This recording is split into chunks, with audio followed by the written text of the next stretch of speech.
ஒருவரின் குணங்களையும் அவரது குறைகளையும் ஆராய்ந்து பார்த்து அவற்றில் குணங்களா குறைகளா அதிகமாக இருக்கின்றன என்பதை அறிந்து அதிகமாக இருப்பவை எவை என்பதை தெரிந்து அதன் பிறகு அவரை பற்றிய பண்பினை அறியலாம் என்றாரே வள்ளுவர்.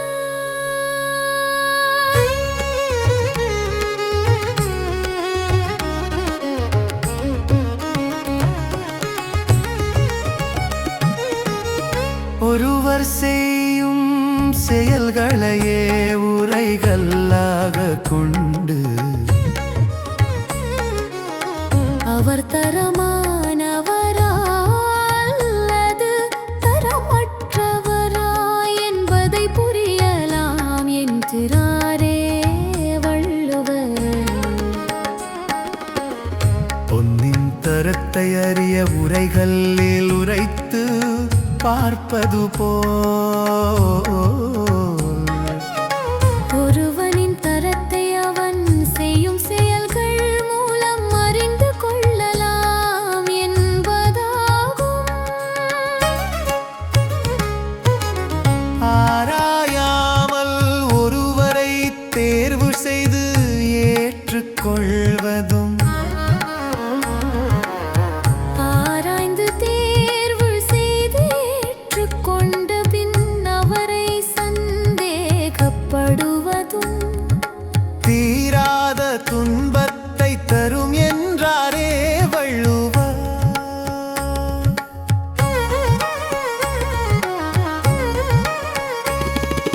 தெரிந்து தெளிதல் என்பது ஓர் கடினமான விடயம் என்பது வள்ளுவனின் இக்குறளில் தெளிவாகிறது என்று அறிவோமே.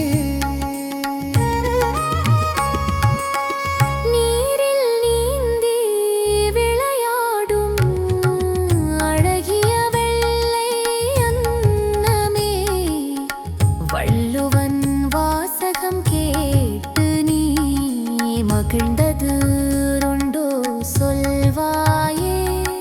கேட்ட நாள் முதலாகவே நான் உடல் மெலிந்து வாடுகிறேன். இடையில் கட்டிய மேகலையும் வளையலோடே நழுவுதே.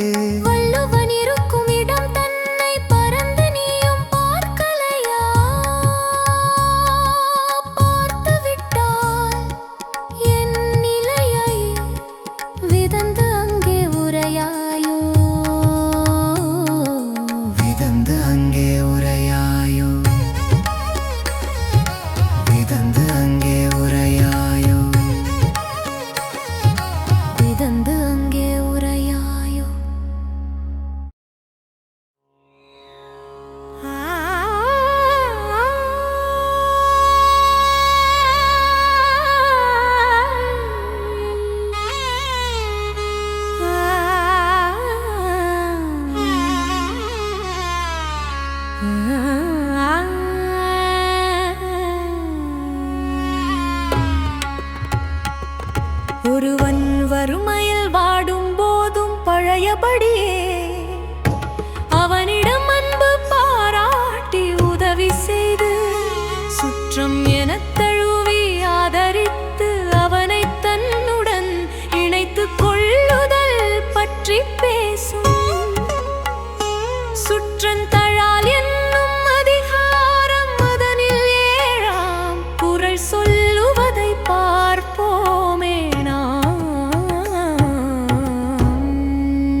உலக செல்வமும் சிறப்பும் உண்டாகும் என்றாரே வள்ளுவர் என்று அறி.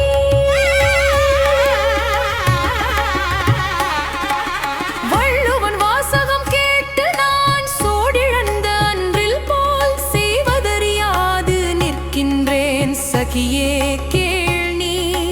உலகியல் வாழ்வில் தன்னலமே பெரிதாக என்னும் நான் சுயநலம் அழிந்து சுற்றநலம் பேணும் நாள் எப்போ கூடிடும் உண்மை உரைத்த வள்ளுவனை காணும் நாள் என்றுதான் கூடுமோ சகியே நீ. அவன் இருக்கும் இடம் அறிந்து வந்து எனக்கொரு கால் உரையாயோ சகியே என் சகியே எனக்கொரு கால் உரையாயோ நீ.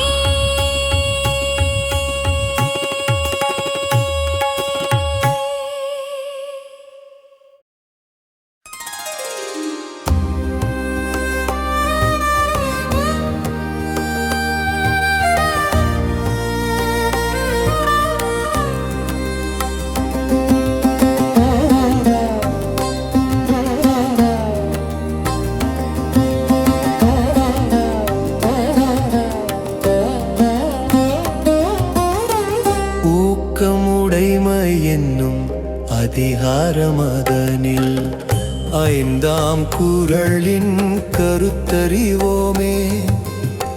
நீர்நிலை ஒன்றில் உள்ள நீரின் உயரத்திற்கு ஏற்பவே அதில் மலர்ந்த தாமரை தண்டின் உயரம் இருக்கும். அதேபோல் வாழ்க்கையின் உயர்வு எம் மனதில் உள்ள ஊக்கத்தின் அளவிற்கு ஏற்ப உயர்ந்து கொள்ளும் என்றாரே.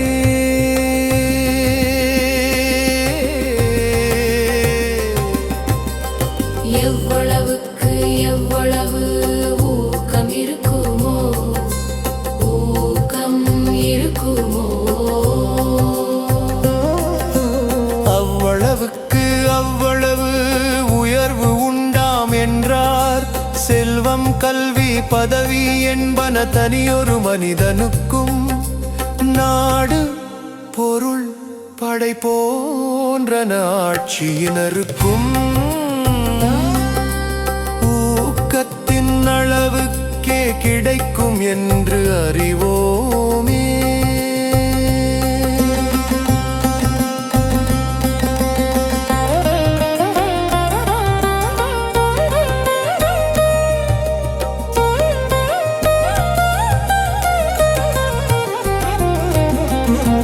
பள்ளியில் படிக்கும் மானே நீ, பல்கலையில் கற்கும் காளை நீ, உள்ளத்தில் இருக்கும் ஊக்கத்திற்கேற்ப பலன்கள் கிடைக்கும் என்றறிவீரே. பள்ளியில் படிக்கும் மானே நீ, பல்கலையில் கற்கும் காளை நீ, உள்ளத்தில் இருக்கும் ஊக்கத்திற்கேற்ப பலன்கள் கிடைக்கும் என்றறிவீரே. உள்ளத்தில் இருக்கும் ஊக்கத்திற்கேற்ப பலன்கள் கிடைக்கும் என்றறிவீரே. பலன்கள் கிடைக்கும் என்றறிவீரே.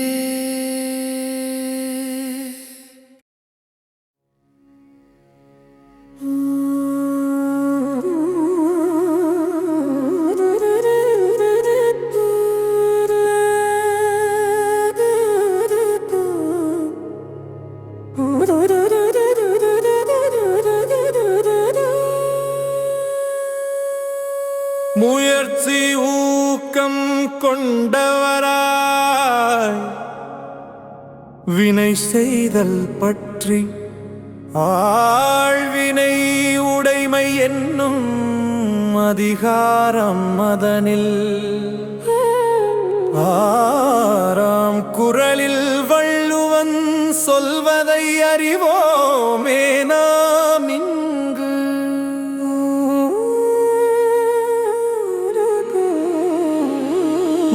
முயற்சி செல்வத்தை சேர்க்கும்.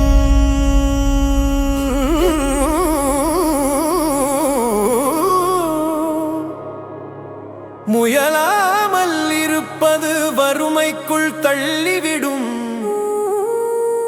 என்று வள்ளுவன் சொல்லும்போது மனிதனோ ஆட்சியாளரோ முயற்சி எடுக்க வேண்டும் என்பதா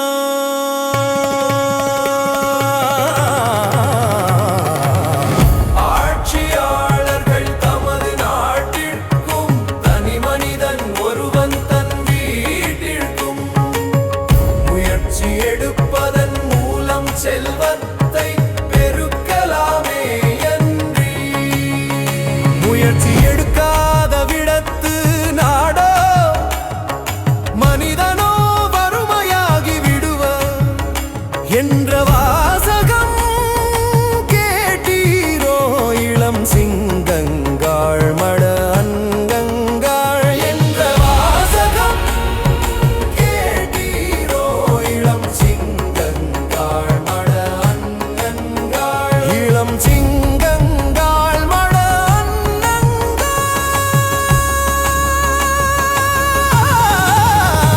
இளம் சிங்கங்காள் மட அன்னங்காள் இளம் சிங்கங்காள் மட அன்னங்காள்.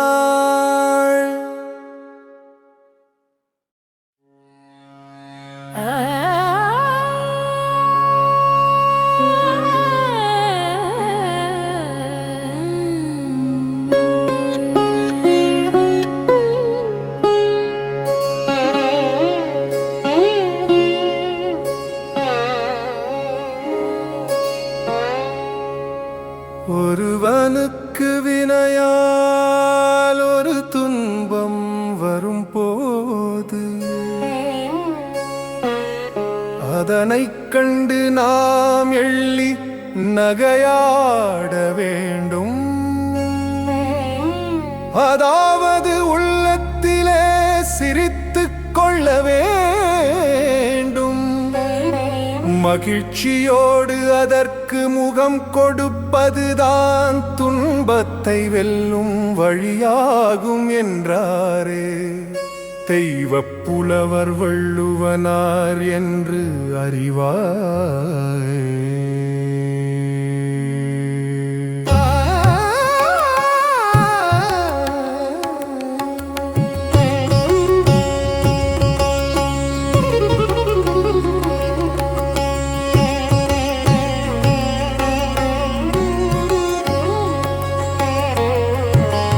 அடங்கா குதிரையை நெருங்கி ஏறி அடக்குதல் போன்று துன்பத்தை எதிர்த்து அடக்க வேண்டும்.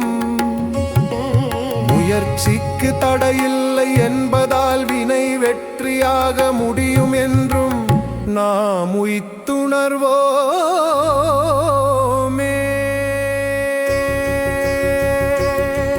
என்றும் வீறு நடை போட்டு வலம் வரும் பச்சை மயிலே கேள் நீ, கார்முகில் கண்டு தோகை விரித்து நடமிடும் மயிலே கேள் நீ. எதனைக் கண்டும் அஞ்சாது உள்ளத்தில் மகிழ்ச்சியோடு எதிர்கொண்ட உனது லட்சியங்களை அடைவாயே.